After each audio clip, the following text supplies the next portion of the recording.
एक मिनट, ये गाना सिल्मा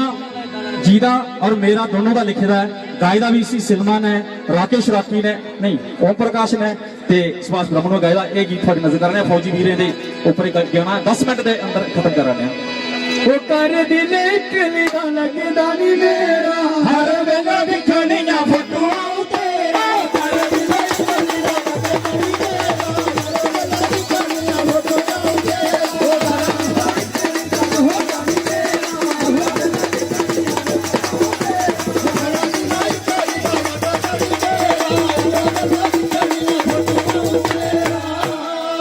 एक बारी जोरदार ताली राकेश राठी हस्ते ते हुन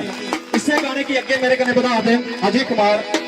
डोगरी फोक सिंगर। जोरदार तालियां अजय हस्ते। वो कर दिल कलिदा लगदा नी मेरा हर वेला दिखणियां फोटोआं तेरा वो कर दिल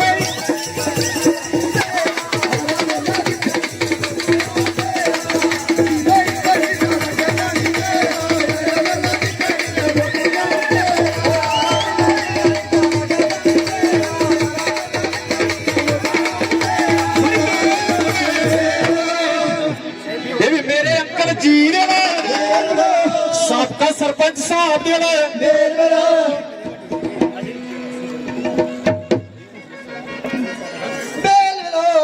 श्रीमान ठाकर दास जी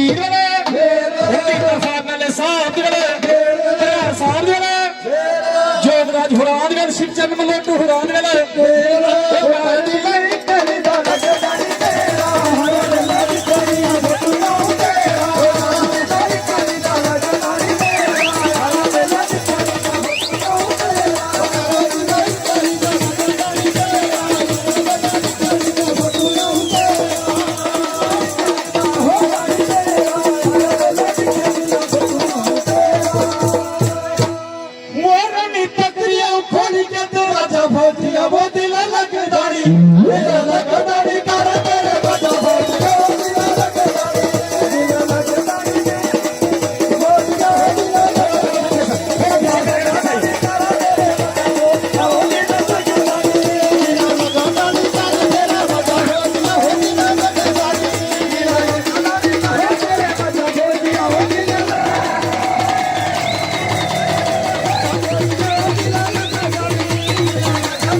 सारी उम्र ऐसे दूर दूर पंजा सत्ता महीने बाद मुड़ी छुट्टी तू सारी उम्र ऐसे दूर दूर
अस सारे शांति कन्नै बैठी जाना आने और नचने का अगर ख्वाहिश है अस जरूर थोड़ी ख्वाहिश पूरी करके पहले सारे MLA साहब ने जरूरी अगे भी कुछ टाइम दिता था लोग उनका वेट करा देन अस उनके विचार सुनने तो सलाम कन्नै बैठी जाओ अस वैसे टाइम सारा भी